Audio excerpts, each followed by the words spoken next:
Yang paling utama adalah dia mau mencoba dan mau belajar. Kunci pentingnya adalah belajar. Apapun hasilnya nanti itu yang paling penting adalah belajar.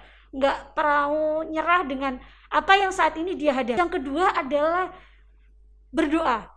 Karena kunci keberhasilan adalah doa dan juga usaha. Oleh karena itu usahanya dapat kita lakukan dengan cara belajar dan tetap harus selalu berdoa di setiap keadaan, karena kita harus yakin bahwa tidak ada usaha yang mengkhianati hasil.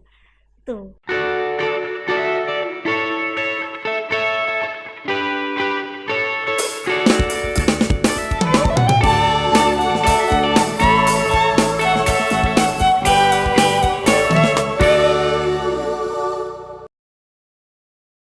Mata minimalis, hidung ekonomis, Kenshin dong pastinya. Hai sahabat Dispendik, senang sekali pada hari ini aku Kenshin masih bisa nemenin sahabat Dispendik dalam podcast Sahabat Dispendik Surabaya. Sahabat Dispendik, hanya karena seseorang tak menggunakan matanya, bukan berarti ia tak memiliki penglihatan. Hanya karena seseorang tak menggunakan telinganya, bukan berarti ia tak memiliki pendengaran. Keterbatasan fisik bukanlah penghambat bagi seseorang untuk meraih prestasi setinggi-tingginya. Pada hari ini, di antara kita telah hadir salah satu sahabat prestasi yang mampu mengubah keterbatasan yang ia miliki menjadi sumber kekuatannya. Beliau adalah seorang penyandang tunanetra yang mampu menerima beasiswa S1 dari Dinas Pendidikan Kota Surabaya. Langsung saja, ini dia sahabat kita, Mbak Tuti. Halo Mbak. Halo Mas. Bagaimana kabarnya? Alhamdulillah baik. Oke, tetap sehat, tetap semangat. Terima kasih. Mbak, ya, kemarin kan aku diberitahu di Spendik kalau hari ini aku bakal ketemu sama Mbak Tuti. Ya. Nah, ketika melihat Mbak Tuti, aku jadi teringat sama yang namanya Helen Keller. Beliau adalah seorang penyandang disabilitas sama seperti Mbak Tuti. Beliau juga mampu mengubah keterbatasan yang beliau miliki hingga bisa masuk ke salah satu universitas top di negaranya. Padahal ketika Helen Keller akan masuk ke universitas itu, udah ujian seleksinya ketat, banyak juga pesaingnya. Tapi beliau mampu mengatasi semua kesulitan itu, bahkan menjadi salah satu tokoh yang sangat berpengaruh di dunia internasional. Nah, selama menjalani pendidikan, Helen Keller tak hanya menjalani pendidikan formal namun juga non-formal. Nah, beliau menjalani pendidikan non-formal ini melalui kegiatan sehari-harinya bersama guru pendampingnya yaitu Bu Sullivan. Nah, berhubung kita harus stay at home akibat pandemi COVID-19, apa aja sih yang Mbak Tuti lakukan selama belajar di rumah atau lebih tepatnya kuliah di rumah ya? Ya, baik. Terima kasih untuk waktunya. Mungkin perkenalin dulu ya teman-teman sahabat Dispendik. Nama saya Tuti Mulyani. Saat ini saya merupakan mahasiswa jurusan Pendidikan Luar Biasa Fakultas Ilmu Pendidikan Universitas Negeri Surabaya. Nah, kegiatan saya selama pandemi ini stay at home di rumah itu melakukan proses kuliah online. Jadi alhamdulillah berkat Allah Subhanahu wa taala saya juga mengikuti program pertukaran mahasiswa di Universitas Pendidikan Indonesia. Jadi selain kegiatan kuliah di Universitas Negeri Surabaya, kuliah juga di Universitas Pendidikan Indonesia, juga mungkin kegiatan di rumahnya mengerjakan tugas dan juga tetap aktif mengikuti organisasi-organisasi baik itu di dalam kampus maupun organisasi yang ada di luar kampus. Selain itu juga mengikuti webinar-webinar yang ada. Pokoknya segala hal yang dapat saya lakukan secara stay at home di rumah akan tetap saya lakukan, seperti itu. Oke, Kenshin boleh tahu nggak nih sekarang Mbak Tuti sudah kuliah semester berapa nih? Iya, sekarang sudah semester 6. Oh, semester 6 ya, berarti betul. Tahun depan udah di wisuda ya? Mohon doanya dari sahabat-sahabat Dispendik semua. Oke, kalau misalnya gitu setelah di wisuda Mbak Tuti punya rencana ke depan nggak? Ya, rencana ke depan nih pasti ada ya, karena cita-cita saya pengen menjadi seorang dosen, jadi semoga aja Allah mengizinkan saya untuk tetap melanjutkan kuliah ke jenjang berikutnya yaitu di S2 dengan beasiswa, insya Allah semoga ada jalan. Seperti itu. Oke, bicara soal kuliah nih, Kensin kan juga dengar kalau Mbak Tutik menerima beasiswa S1 di UNESA dari Dispendik Kota Surabaya. Nah, Mbak Tutik boleh ceritain dong sama sahabat Dispendik gimana ceritanya dari awal sampai bisa menerima beasiswa dari Dispendik Kota Surabaya. Ya, terima kasih. Jadi awal menerima beasiswa itu saya dulu itu kesulitan dalam hal membayar UKT. UKT itu adalah uang kuliah tunggal. Kalau kita sekolah sama dengan SPP, hanya UKT itu ketika kita kuliah dibayarkan setiap semester. Lalu ada seorang teman yang mengabari saya bahwa Dispendik membuka beasiswa untuk warga kota Surabaya. Setelah itu, waktu itu saya melakukan pendaftaran secara online karena kondisi saya yang seperti ini, dan juga memang saya bisa mengakses, tapi kan tidak semua dapat saya akses. Misalkan kayak upload foto, upload ini. Akhirnya saya minta bantuan teman. Di situ saya sudah merasa kayaknya aku nggak akan lolos deh beasiswa ini, karena aku nggak all out melakukannya dengan sendiri, tapi dengan bantuan orang lain. Cuman karena berkat Allah Subhanahu wa Ta'ala juga, sampai akhirnya 2 atau 3 minggu kemudian ketika saya membuka website Dispendik, alhamdulillah saya dinyatakan lolos, dan itu benar-benar kebahagiaan yang luar biasa dan tak terkira untuk saya. Gitu. Ya. Mbak Tutik mendaftarnya tuh lewat cara apa sih? Lewat bidik misi, prestasi, mandiri atau?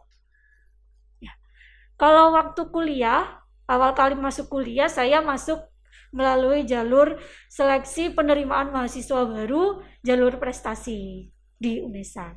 Oh gitu. Ya. Kemudian ketika mendaftar ke dinas itu melalui jalur beasiswa mandiri atau beasiswa prestasi atau? Beasiswa bidik misi. Jadi Bidik misi. untuk warga kota Surabaya yang termasuk ke dalam MBR atau masyarakat berpenghasilan rendah.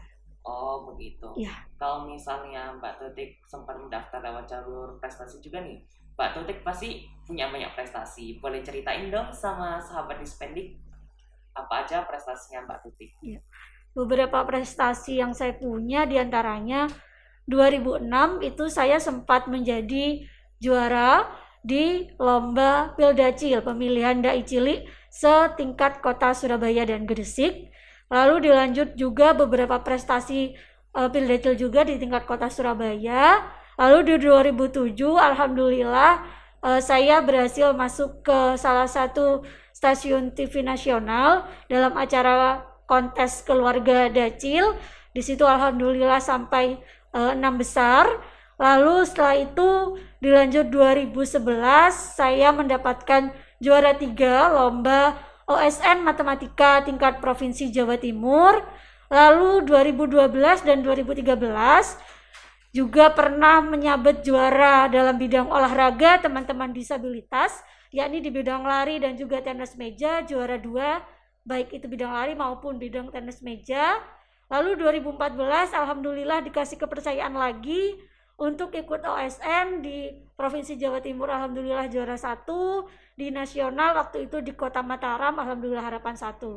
2015 juga kembali ikut OSN Matematika lagi di Jawa Timur juara 1 dan juga mewakili Jawa Timur di nasional waktu itu di Yogyakarta.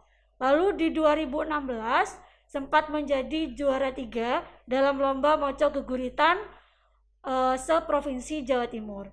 Lalu tahun 2018 dan 2019 alhamdulillah memenangkan lomba Musabakoh Tilawatil Quran di tingkat Universitas Negeri Surabaya. Seperti itu. Oke, luar biasa sekali sahabat Dispendik. Jadi Mbak Tutik ini selain bisa jadi dai cilik, jago olahraga, jago matematika, bisa mocok keguritan, dan baca Al-Quran. Dengan berbagai keterbatasan yang Mbak Tutik miliki nih, kira-kira apakah ada kendala yang sempat Mbak Tutik temui atau hadapi ketika belajar? Ya, kendala itu pastinya ada ya ketika kita proses pembelajaran utamanya ya. Kendala terbesar saya adalah akses yang saya kurang bisai. Misalkan kayak kalau teman-teman yang bisa melihat ada buku nih, kita udah bisa langsung baca. Tapi kalau saya tidak bisa, harus ada proses panjang yang saya lewati agar saya bisa membaca buku.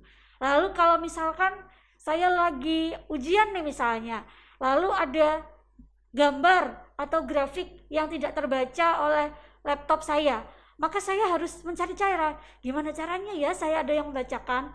Jadi itu adalah kendala-kendala yang cukup riskan di dalam proses pembelajaran yang saya hadapi. Seperti itu. Oh, seperti itu. Bagaimana caranya Mbak Tutik mengatasi kendala-kendala yang sempat Mbak Tutik alami itu?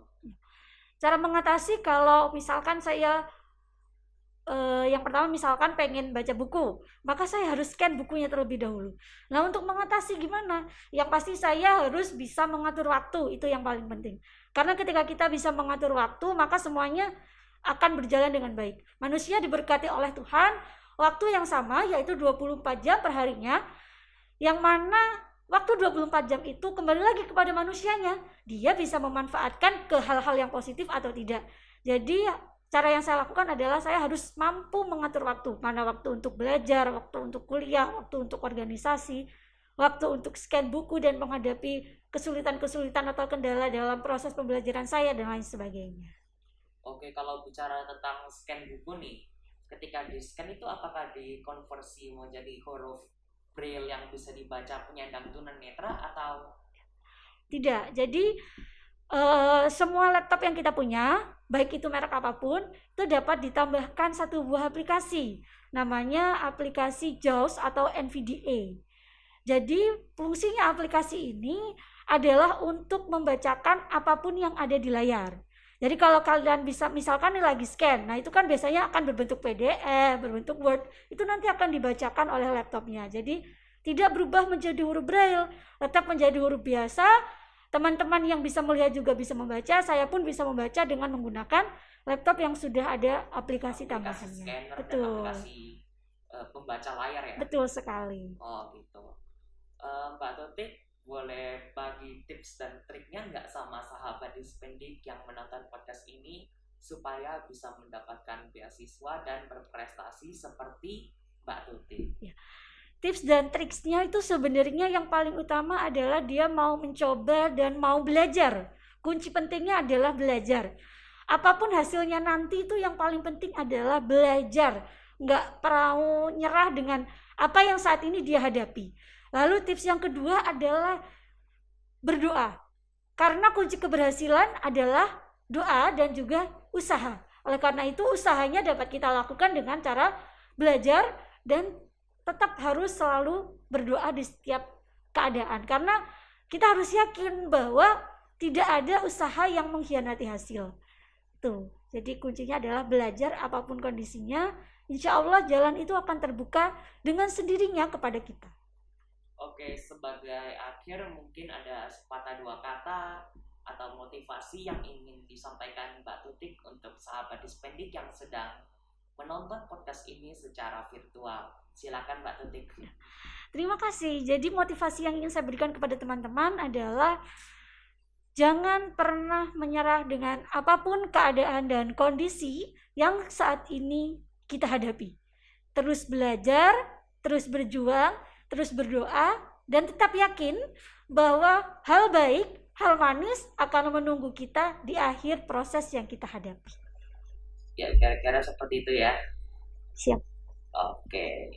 Semoga kehadiran Mbak Tutik pada podcast kali ini dapat menginspirasi sahabat Dispendik yang menonton podcast ini untuk terus berkarya, untuk terus berprestasi seperti yang dilakukan oleh Mbak Tutik. Dan sekali lagi terima kasih Mbak karena sudah mau bergabung bersama kami di podcast Sahabat Dispendik Surabaya. Sahabat Dispendik, bermimpilah setinggi langit karena kesuksesan berawal dari mimpi yang mustahil. Kekuatan tidak berasal dari kesempurnaan fisik, akan tetapi dari sikap pantang menyerah. Jadilah seperti Mbak Tutik yang mampu memanfaatkan kekurangan yang beliau miliki menjadi sumber kekuatan. Saya yakin bersama-sama kita pasti bisa. Karena kita arek Surabaya, karena kita arek Indonesia.